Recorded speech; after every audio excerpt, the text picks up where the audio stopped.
FB বন্ধুদেরকে শীতের হালকা সন্ধ্যায় এক কাপ ধোয়া ওঠা গরম চা সামনে নিয়ে বসে পড়েছি।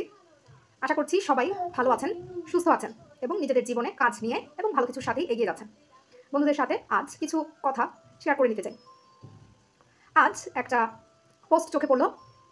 পোস্টটি আমারই এক ফেসবুক ফ্রেন্ড শেয়ার করেছেন অন্য কারো ওয়াল থেকে, অর্থাৎ একটি কালেক্টেড পোস্ট শেয়ার করা হয়েছে।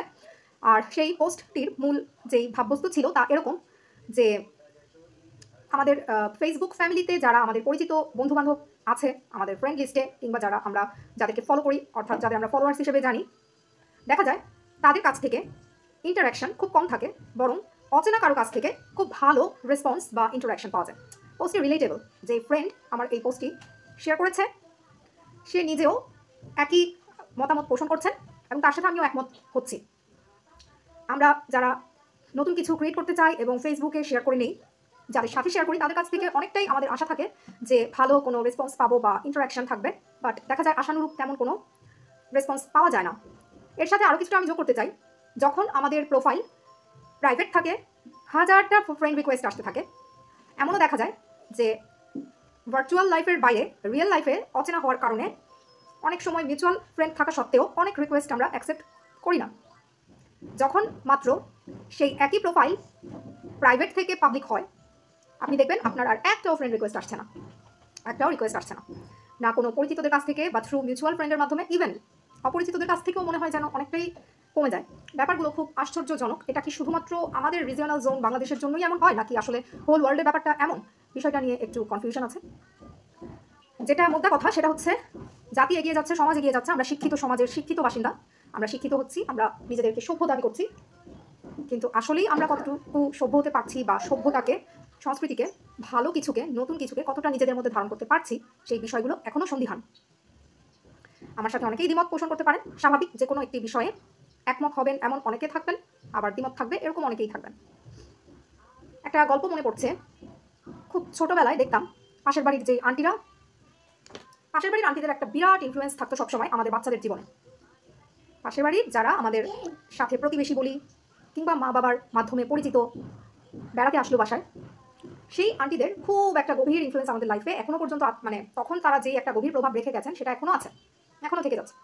যেমন আমি একটু আমার ব্যাপারেই বলি, ছোটবেলা থেকে আমি না বেশ ভালো কিছু জিনিস হচ্ছে গিয়ে অ্যাকসেপ্ট করতে পারি না। যেমন ধরেন সুস্বাদু ফল, যা অত্যন্ত পুষ্টিকর, সবাই খেতে পারছে, আমার প্রচণ্ড বমি আসছে, গন্ধে বমি আসছে, অথবা দেখা মাত্র বমি আসার মতো উদ্রেক হচ্ছে, কোনোভাবেই আর কি আমি সেটাকে অ্যাকসেপ্ট করতে পারছি না। তো প্রচুর চেষ্টা করা হয়েছে, যেটা প্যারেন্টের তরফ থেকে দায়িত্ব সেটা পালন করেছেন তারা খুব ভালোভাবে, আমাকে ফল ফ্রুটসে অভ্যস্ত করার চেষ্টা করেছেন। হয়তো ভেবেছিলেন যে বিভিন্নভাবে চেষ্টা করলে অভ্যাস হয়ে যাবে, কিন্তু দেখা গেল কি, দেখবেন জন্মগতভাবেই অনেকের অনেক খাবারের প্রতি হয়তো বা বিতৃষ্ণা থাকে। তো চেষ্টা চরিত্র অনেক করা হয়েছে, কিন্তু আমার না সেই ওই যে কিছু বিশেষ বিশেষ ফল এর প্রতি যে অনীহা, তীব্র প্রচণ্ড অনীহা, বিতৃষ্ণা, সেটা এখনও আছে। কিছু কিছু ফলের গন্ধ আমি মোটেও সহ্য করতে পারি না, কিছু কিছু ফলের ভিজুয়াল অ্যাপিয়ারেন্সটাই আমি নিতে পারছি না। তাই বলে কি আমি আমি নিজেকে অন্য সবার চাইতে আলাদা ভাববো, বা এটাকে কি আমি কোনো দোষ বলবো? যখন আমাকে এই সিমিলার ফলগুলোতে অভ্যস্ত করানোর জন্য ট্রাই করা হচ্ছিল, সেটাতে দেখা গেল পাশের বাড়ির যেই আন্টি যারা ছিলেন, বা বিশেষ একজনের কথাই আমার মনে পড়ছে, তার খুব বেশি ইনফ্লুয়েন্স ছিল। এইভাবে না ওইটার সাথে মিশিয়ে খাওয়ান, জুস করেন, ওকে বুঝতে দিবেন না। How is it possible? Like যেই ফলটার তীব্র গন্ধ আমার মধ্যে সমস্যা তৈরি করছে, সেই ফলটা আপনি সলিড থেকে লিকুইড করেন, সেমি সলিড অথবা ম্যাশড, যেভাবেই প্রেপড করে আমাকে অফার করেন না কেন, তার লুকটা হয়তো চেঞ্জ হচ্ছে, বাট তার যে স্মেলটা, ফ্লেভারটা, সেগুলো কি বদলে যাবে? আপনি যত অ্যাক্সেসরি ফ্লেভার অ্যাড করেন বা অন্য যা কিছুই এটার মধ্যে অ্যাড করেন না কেন রেসিপিতে, কিন্তু মেইন যে ইনগ্রিডিয়েন্ট তার ফ্লেভার এত সহজ না চিনতে পারা, আমার মনে একটা বড় প্রশ্ন। এই ঘটনাগুলো মনে ভীষণভাবে দাগ কেটে গেছে, ভীষণভাবে এখনও দাগ কেটে রেখেছে। আমি কিছু এলোমেলো কথা হয়তো বা হচ্ছে, বাট বলেছি প্রথমেই বন্ধুদের সাথে কিছু কথা শেয়ার করে নিব। তো এই যে পাশের বাড়ির আন্টি সমাচার, আমাদের যুগ উন্নত হচ্ছে, আমি আশা করব যুগের সাথে সাথে এই পাশের বাড়ির আন্টি সমাচারের যে প্রভাব, সেটা থেকে আমরা আমাদের নিজেদের বাচ্চাদেরকে যেন অনেকটা সেভ করতে পারি। আমার বাচ্চাকে আমার চাইতে ভালো কে বুঝবে? আমার বাচ্চা কোন খাবারটা অ্যাকসেপ্ট করছে, কোনটা তার প্রবলেম ক্রিয়েট করছে, কোনটা রিজেক্ট হচ্ছে তার থেকে, সেটা কি পাশের বাড়ির একজন আমার চাইতে ভালো বুঝবে বা জানবে? তার সাজেশন দেওয়া মাত্রই সেটাকে আমাকে অ্যাপ্লাই করে ফেলতে হবে? এই যে নিজের বুদ্ধি, এটা কাজে লাগাতে হবে।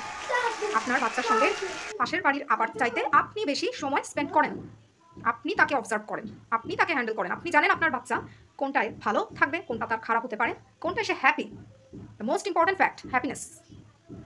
যে বাচ্চাটা ছোট থেকে একটা হ্যাপি এনভায়রনমেন্টে বড় হবে, অবশ্যই অ্যাডাল্ট হওয়ার পর সে লাইফের বিভিন্ন পার্টগুলোতে সাকসেসফুল হবে। সবার জন্য একই এমনটা আমি বলছি না, সবাই এক হয় না। প্রত্যেকেই আমরা এই পৃথিবীতে যারা আমরা মানুষ হিসেবে জন্ম নিচ্ছি, এমনকি every kind of living organism they are unique from each other. কারোটা কারোর সাথে সিমিলার স্পিসিসেই যে অ্যানিমালসগুলো আছে বা প্ল্যান্টসগুলো আছে, আপনি খেয়াল করলে দেখবেন যে প্রত্যেকটার ক্যারেক্টারিস্টিক্স বা ফিচার্স একটা থেকে আরেকটার একটু ভিন্ন। এটা হবেই, যেহেতু আমাদের প্যারেন্ট দুইজন এবং দুই প্যারেন্টের বিভিন্ন জিনগুলো একসাথে মিঙ্গলড হয় এবং ইন্টারমিংলিং থেকে আমাদের ইউনিক ক্যারেক্টারগুলো কাম আউট করে। আচ্ছা, এইবার বলি জাজ করার বিষয়। আমরা প্রচণ্ড অন্যকে জাজ করি। কারো সম্পর্কে কিছু একটা উইসপারিং শুনলাম, একটা গসিপ শুনলাম, সাথে সাথে সবাই হামলে পড়ি জাজ করতে। জাজ করার আগে নিজেকে একবার প্রশ্ন করতে পারি যে আমি যে জাজ করার জন্য আমার মুখ ওপেন করব, এটার কি খুব বেশি প্রয়োজন আছে? যাকে জাজ করছি সেটা কি তার জন্য উপকারী হবে? যাকে জাজ করছি সেটা কি তাকে হার্ট করবে? যাকে জাজ করছি তাকে জাজ করার কোনো রাইট কি আমার আছে? এবং সবচেয়ে ইম্পর্টেন্ট যেটা, যাকে আমি জাজ করছি যেই বিষয়গুলো নিয়ে, সেই বিষয়গুলো কি আমি নিজ চোখে তাকে করতে দেখেছি, তার সম্পর্কে নিজ চোখে প্রমাণ পেয়েছি, অথবা কোনো অথেন্টিক সোর্স থেকে কি জেনেছি? অথেন্টিক সোর্স তো এখানে বলা ঠিক হবে না। আপনি যতই অথেন্টিক সোর্স থেকে জানেন না কেন, প্রত্যেক গল্পেরই কিন্তু শুরু শেষ থাকে, প্রত্যেকের নিজ নিজ সাইডের কিছু কথা থাকে, যেটা আপনি থার্ড পার্সন থেকে শুনলে কখনোই ওই কথাগুলো বের হয়ে আসবে না। জাজমেন্টাল হওয়ার আগে আমরা নিজেদেরকে একটু জাজ করি। তো অন্যকে জাজ করার আগে একটু আমরা নিজেদের দিকে দৃষ্টি দেই, নিজেদেরকে নিজেরাই জাজ করি। আমার মনে হয় জাজ করা মানেই আপনি দুটি অপ্রয়োজনীয় কথা বেশি বলছেন। আর অপ্রয়োজনীয় কথা আমার মনে হয় সভ্য সমাজে আমরা অপ্রয়োজনীয় কথা বলি, এটা সভ্যতার অংশ হতে পারে না। এছাড়া আরও অনেক অনেক ভিত্তি আছে যেগুলোর ভিত্তিতে আসলে অপ্রয়োজনীয় কথাটা না বলাই শ্রেয়, বরং উপকারী কথা বা কাজের কথাগুলোই আমাদের জীবনে অনেক ইতিবাচক ভূমিকা রাখে। আরও কিছু কিছু এরকম বাস্তব ঘটনার অবলম্বনে আরও কিছু কথা পরবর্তীতে বন্ধুদের সাথে শেয়ার করে নেওয়ার ইচ্ছা আছে, যদি আপনাদের কাছ থেকে ভালো রেসপন্স পাই। আর যদি আপনাদের ভিডিওটি ভালো লেগে থাকে তো ফেসবুক FNF মেম্বার্স হিসেবে আপনাদের কাছ থেকে সাপোর্ট আশা করছি। আপনারা লাইক করতে পারেন, কমেন্ট বক্সে কমেন্ট লিখতে পারেন, শেয়ারও করতে পারেন। আপনাদের নিজেদের কোনো মূল্যবান মতামত, উপদেশ বা কোনো সাজেশন থাকলে সেটাও দিতে পারেন। ধন্যবাদ সবাইকে, দেখা হবে পরের ভিডিওতে। ভালো থাকবেন সবাই, সাথেই থাকবেন।